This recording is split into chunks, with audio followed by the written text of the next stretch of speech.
The contemporary social milieu into which senses and practices of Caymanian identity are indelibly and dynamically encoded did not commence in some random vacuum.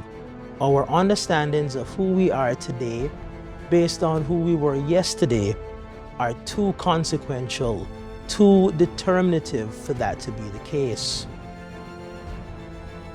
The first time I saw Mr. Ormond Panton, I was with my grandmother in Town at a prayer meeting. Those were the things we did those days. And I heard from the older folks that Ormond Panton was going to have a political meeting at the town hall.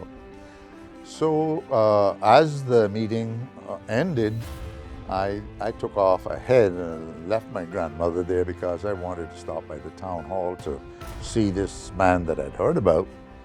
And indeed, there was quite a crowd there, and he was on the platform, and I well recall him, this tall, lanky man, and a white shirt with his sleeves rolled up, and I can picture him now stopping the air. And I remember one of the things he said was, "I can tell you what, they don't frighten Ormond Panton."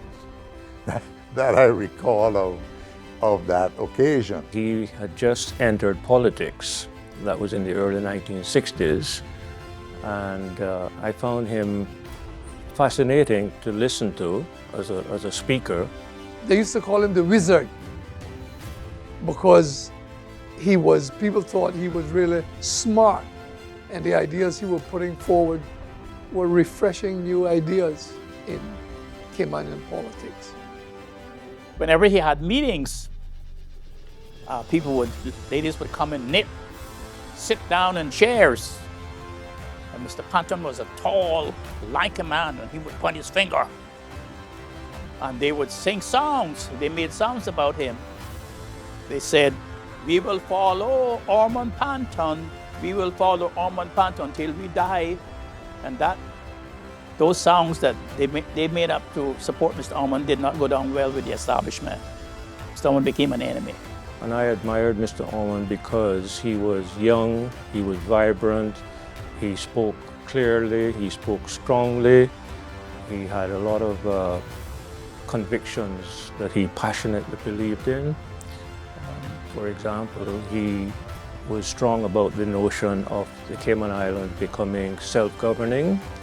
He was advocating full internal self-government, and he also advocated ultimately political independence for the Cayman Islands. That was his platform. And so Mr. Ormond got this idea of forming a political party, which was new to Cayman. And so he formed the National Democratic Party. Now, I was a youngster, but I was enthused because all the excitement, it was contagious what these old men were talking about. The historical political battle lines between notions and contestations of Caymanian identity were noticeably drawn by at least 1958, with the birth of William Warren Connolly's doomed, short-lived political party, the Cayman Vanguard Progressive Party, in August of that year. The Vanguard Progressive Party collapsed just a few short months after its inception, precisely because many among Cayman's elites were keen to annihilate any grassroots movement that seemed to threaten the status quo in favor of a political transformation with the sovereign will of the people devoutly in mind. It is in this context of nationalist contestation, at times negatively informed by notions and praxes of race, social status, and outright illiberalism, that Ormond Panton's presence becomes a thing of awesome legend. You saw this fire. It's almost as if he went from 0 to 100 within 1 second.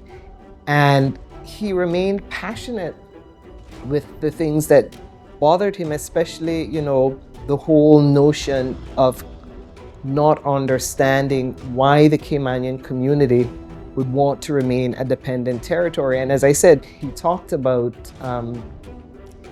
this particular commissioner who had a stick, and he observed him, and I think Mr. Ormond couldn't have been more than about 12 years old at the time, and he observed him beating this guy who was apparently a drunk, and he beat the guy until the stick was broken.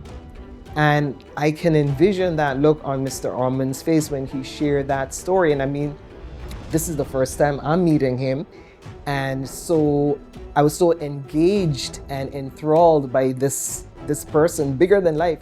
At campaign meetings and political meetings, and when he would come on, he was fiery and feisty, and he could really whip up the crowd and get you up. There was nobody like him in Cayman before, and probably safe to say no one like him since. Mr. Ormond, he got popular support because he campaigned among the grassroots people. In those days, Cayman was probably even more segregated than it is now in terms of the merchant establishment and then the ordinary people. Mr. Ormond went for the ordinary people, and so he had the masses. There was another thing that was unique about his organization and his party. For the first time, he had a female candidate. Now, women couldn't vote before the 1962 election. They couldn't vote, they couldn't run in politics. Mr. Ormond was so far ahead of all the other people that he had a woman candidate in his party. That lady was from Panton. She was a lady that I knew very well, Evelyn Wood. And so in the election of 1962, so he won the election. And he expected to have formed the government. He established the first political party. 1961, recruited some incredible politicians, brought women into politics, won the election, and the rest is history because he was stymied by internal corruption, which was spearheaded by the commissioner at the time, Jack Rose. And I, reviewing his biography, on one of his trips to London, he saw Jack Rose, and Jack Rose said, "Well, Ormond, haven't they arrested you yet?" And he said, "I stand much less chance of getting arrested in London than I would in Cayman by you."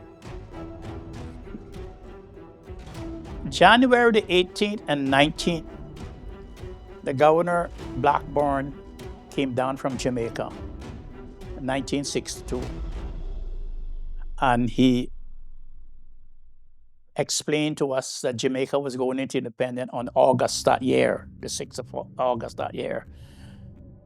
And because we were being administered by Jamaica, Jamaica had the right to give us a constitutional change. And they offered us full internal self-government with a cabinet, chief minister, and the lieutenant governor.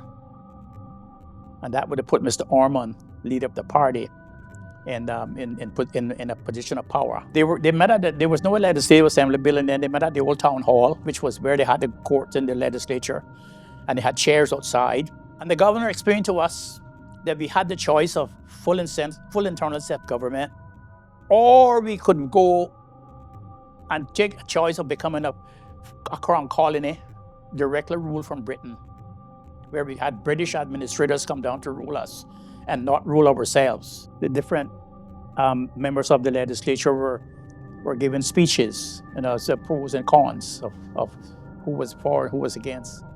Jack Rose got up and he explained it this way, in racial terms. He says there was no gray ball. There was only white ball and black ball. And when he was addressing the black ball, he was referring to Jamaica. And when he was addressing the white ball issue, he was referring to the United Kingdom, England. That's how he put it, in those racial terms.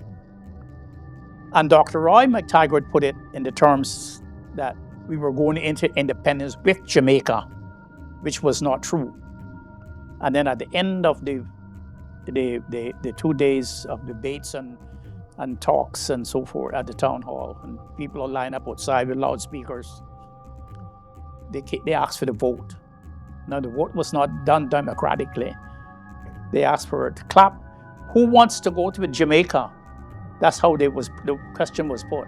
The clap. And who wants to become a crown colony ruled by directly from London? Clap.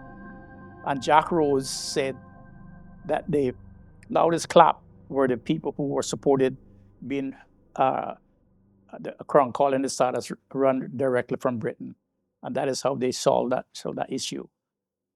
And Panton himself was strong-armed out of mainstream politics for obvious enough reasons in 1962 before he was able to take up his rightful role as chief minister.